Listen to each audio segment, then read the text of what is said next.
Yo, yo, yo, welcome back to the MMA Short Show. As always, your boy, Stephen Moustaris. And guys, it's fight week again. UFC 292 this weekend. And let's just get straight into it, man. Although Aljamain Sterling has looked absolutely phenomenal ever since the knee from Piotr Jan, the illegal knee, the dude comes back. Although he put on an Oscar performance that really seems like he lost all the fans' love and attention there. He did come back to get that win back. He did take out everybody he's fought since in dominating fashion.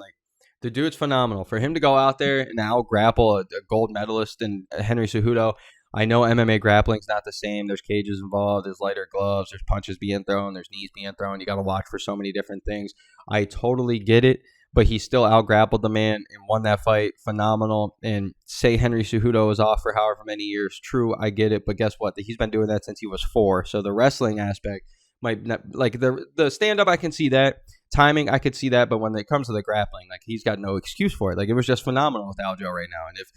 And if there is an excuse, guess what? He's just one of the best MMA grapplers we've ever seen. And with all that being said, it seems like this is his last fight at 135. Seems like he's trying to move up and really test himself and really chase dominance and chase a great career and whatnot and legacy.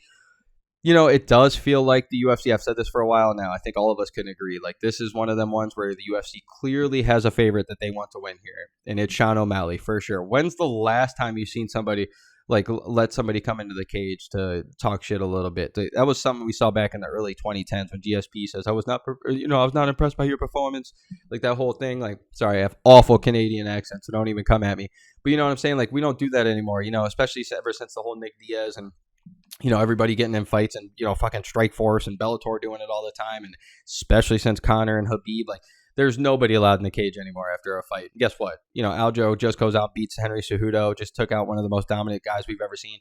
And what we put Sean O'Malley in there ASAP. The UFC wants this guy to win. If you guys are looking at all the promotion right now, it feels like 80% Sean O'Malley. Seems like that's who they want to win. He checks off all the boxes. He knocks people out. He's got the crazy hair. He's got the following. He's got the social media presence. He's pay-per-view seller. And guess what? Even when the man loses, all the times that we're sitting here saying, hey, the one thing that's biting him, what if a grappler does get him down? What if this? What if that? What if this? The Cheeto loss. Guess what? It's one of the most, controversial ones out there. It's oh, but his leg, we're still calling him undefeated. Goes out there and, pokes Pedro Munoz in the eye or whatever. People are still saying, guess what? He still would have dominated him. Even though that fight was not even starting yet. It was so close still. But Sean O'Malley was looking good on the stand-up.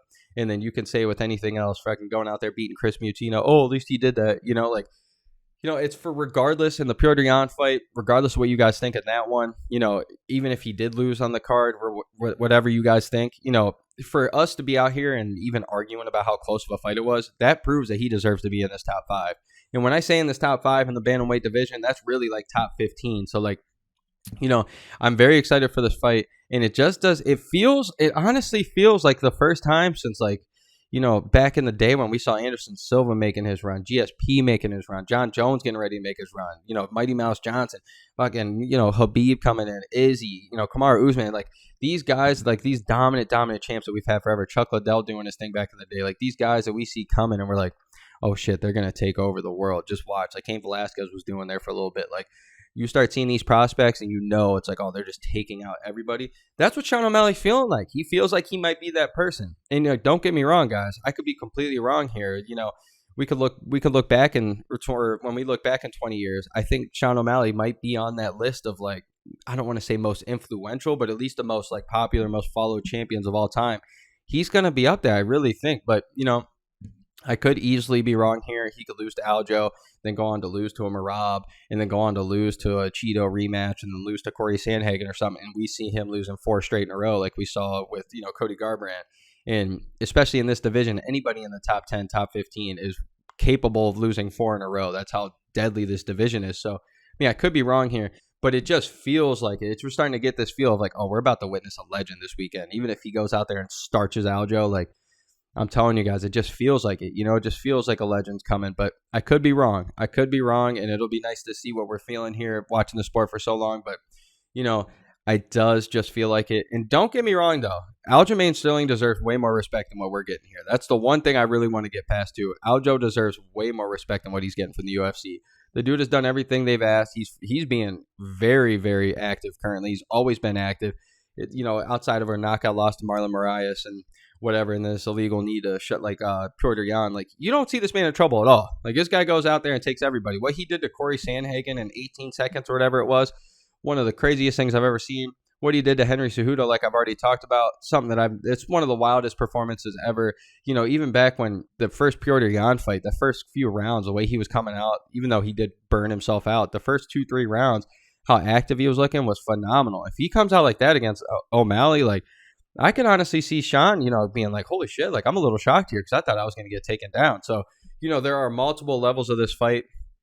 And again, you cannot be shocked whatsoever if Aljo just grinds out a victory or chokes out Sean in the first round or two because he is that good. He's the human backpack. He is that man. Like there's reasons this man's that fucking good. And there's reasons people respect him, and there's reasons that he's the champion.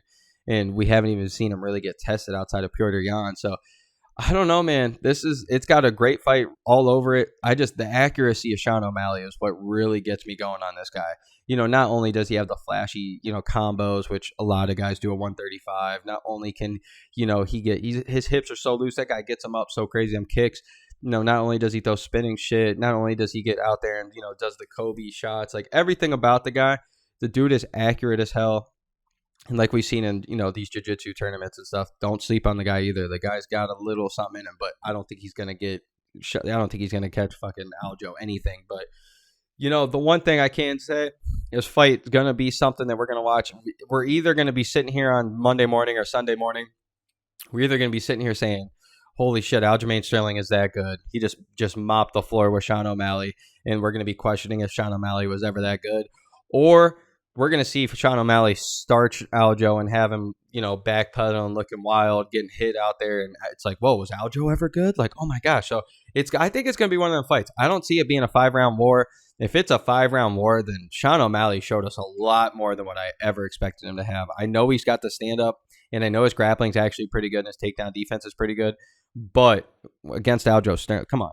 Against Aljamain Sterling, come on now, guys. So, you guys let me know how you feel about it.